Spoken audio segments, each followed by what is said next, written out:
Гордоста на битолчани Пелистер, кој природата богато го дарувала со убавини, сами по себе не се доволни за развој на туризмот, посебно не на зимскиот.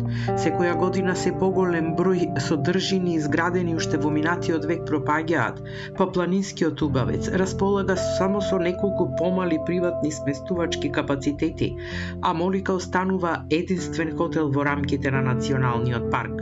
Детското одмаралиште на Пелистер со годиниот под клуч.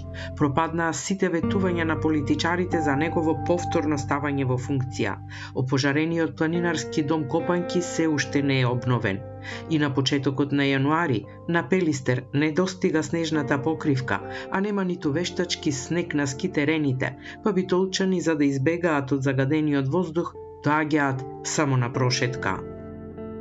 Малите си играат со кофиња како да е лето, али воздухот што го диша тука е незаменлив и непроценлив. Овие денови слободни сите ги искористивме и ова што е полно покажува еден менталитет на повисоко ниво. Обично кафаните беа само полни, рестораните, ама штом родителите деца да доаѓаат во природа, тоа е само еден голем плюс. Дали има снег или сонце, важно е да се помини денот на плање. Атрактивно и без снег и воздухот е поубав, пошто загадено е долу магли. И прво, во овие услови на загаденост, доаѓаме заради чистиот воздух. Второ, природата е прекрасна, без разлика дали има снег или нема. Навистина е вистинско уживање да се биде тука.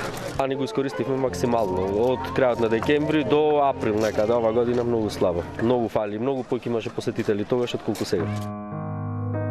Но на граѓаните не име се едно што Пелистер останува заборавен, со неискористено богатство, со многу малку содржини, па апелираат за повеќе инвестиции за да се искористат сите можности што ги нуди планината.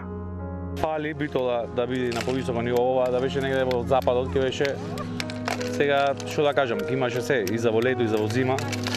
Нема и дека мора некој да почне работа и да размислува мора. Моје мислење дека треба повеќе да се инвестира. Инвестициите би требало да бидат долу во подножието за да можеме да не растураме планината, да ја искористиме максимално колку што може. Како и сегде во државата фалат инвестиции, меѓутоа посебно за овие места мора да се направат напори да се одржуваат и да ги обновуваме, бидејќи тоа е богатството на Битола и на општо на цела држава.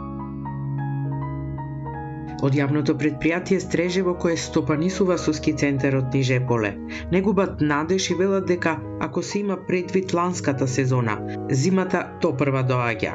Иако без снег, книжат загуби, сепак велат дека ги радува секој посетител кој доаѓа на Пелистер за чист воздух и прошетка.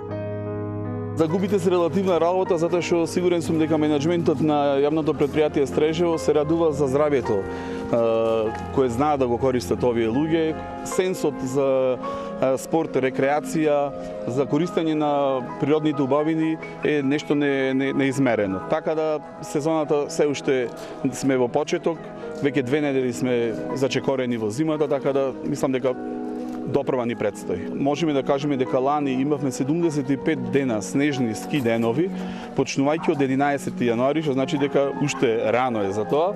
Имавме 45 дена ноќно скијање, така да во блиско минато прошлата сезона беше една од најголемите ски сезони.